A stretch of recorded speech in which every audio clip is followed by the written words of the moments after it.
Teve uma declaração de quem mesmo, esses tempos aí, contra a educação financeira da Luciana Genro.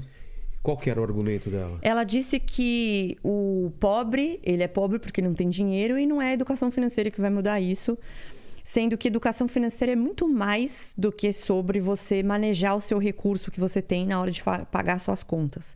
É você não cair em golpe, é você conseguir pagar, procurar às vezes até no sentido de você ir buscar uma segunda renda, como manejar isso, como se seu dinheiro está parado lá no banco.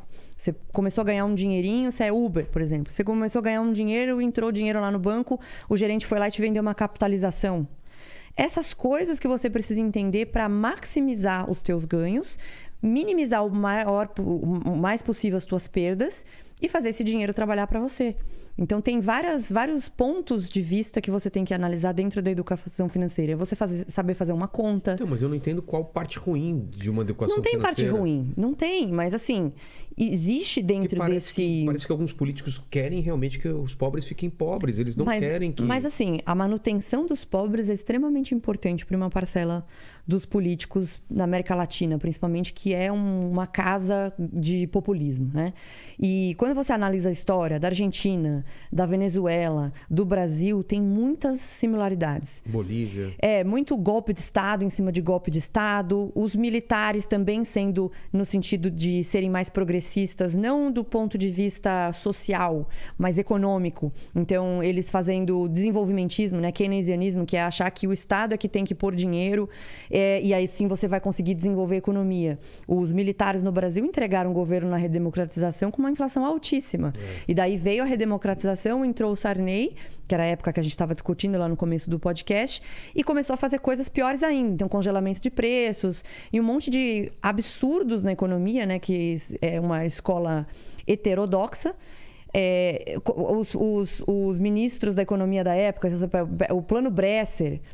O Bresser já está bem velhinho, né? Ele continua indo lá na Globo News falar o que ele acha de teto de gasto. Você fala, pô, o cara foi lá e falou de congelamento de preços. Você está falando com esse cara ainda? Vocês estão dando ouvido para esses caras? Então, essas similaridades, elas acabam nos dando, de novo, um norte para o que a gente não deveria fazer.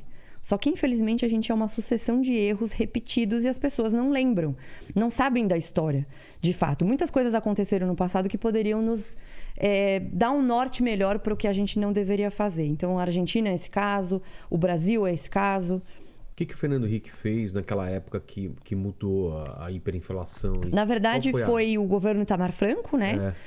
Que tinha saído por causa do Collor, do impeachment do Collor. E aí você vê, Brasil é muito doido, né? O Collor tá aí no Senado e beleza, e tá tudo certo. E o Itamar trouxe o Fernando Henrique para ministro da Fazenda e ele trouxe um time, Gustavo Franco, Pércio Arda, Edmar Baixa e tal. E eles formaram um plano real que foi uma revolução no bom sentido no Brasil na questão monetária. Então, isso foi muito importante para a redução da inflação naquela época, só que ele não veio sozinho. A reforma monetária veio junto com o que a gente chama de tripé macroeconômico. Então, você tem uma geração de superávit, você tem um câmbio favorável, você tem balança comercial favorável. Então, essas coisas fizeram com que o Brasil começasse a ter uma trajetória um pouco melhor. Porque antes do Plano Real, era tipo putaria, assim. Coisas bizarras que aconteciam, empréstimo de bancos públicos para a União. Aí veio a lei de responsabilidade fiscal, com o Fernando Henrique também. Então, nesse sentido, foi muito bom. Mas isso acontecia por quê? Porque era uma putaria mesmo. Não tinha regras e... Não, era uma coisa completamente alheia, né? Então, vieram essas regras novas. A gente passou por uma hiperinflação de você ir no mercado e etiquetadora... E meu pai recebia o salário, a minha mãe estava na mesma hora, ela já estava no supermercado, porque eu lembro das caixas, pegou né? O dinheiro, já tinha que comprar, tipo, estoque de leite, assim, comprava e tal. E agora você vê, a Venezuela não, a Argentina está com inflação de 60% em 12 meses. Imagina você perder teu poder de compra em 60% em apenas um ano. Isso tem a ver com educação financeira também. Como que você faz para melhorar essa perda de poder de compra, mandar dinheiro para fora para você ter uma moeda forte? A gente corre o risco de voltar a ter hiperinflação? A depender do que for feito, sim. Porque depende, se você continuar expandindo, fazendo expansão monetária, que é basicamente o que gera inflação. O que é expansão monetária? Expansão monetária é quando o dinheiro injeta dinheiro na economia.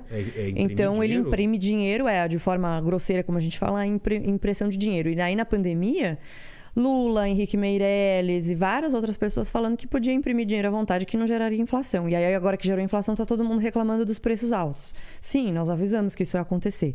Então, você não tem como fazer essa geração de riqueza dar certo e as pessoas realmente terem o que se sustentar sem a liberdade econômica, porque no fim das contas não é o governo que gera riqueza. Ele só pega dinheiro das pessoas que estão produzindo por meio dos impostos, e aí faz uma distribuição. Mas você precisa produzir, né? Primeiro. E para você produzir, você precisa de liberdade econômica. E aí o governo começa a distribuir dinheiro. E governos no Brasil, na Venezuela, na Argentina, em Cuba, todos esses locais na América Latina são tradicionalmente populistas, né? E aí e o populismo, ele vem dos dois lados. Claro. Ele vem da esquerda e vem da direita.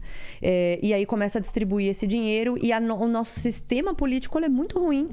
Porque para você conseguir diminuir esse Estado gigante que eu estava te falando antes, que tem um monte de benefício para político, o juiz ganhando 100 mil reais e não sei o quê, você só consegue mudar com uma reforma política que é votada pelos políticos.